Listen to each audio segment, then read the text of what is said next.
في خبر عاجل، عملت الجزائر على إبلاغ الاتحاد الإفريقي لكرة القدم الكاف من جديد برفض المرور المباشر لطائرة منتخب المغرب لأقل من 17 سنة،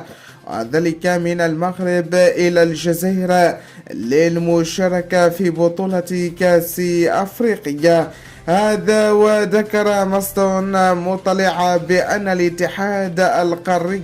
الساهر على كرة القدم في القارة الإفريقية وصاحب البطولة التي ستنظم في الجزائر، أي بطولة كأس أفريقيا لأقل من 17 سنة، قد توصل برد رسمي من السلطات الجزائرية، التي رفضت من خلال السفر المباشر للمنتخب المغربي في خطوة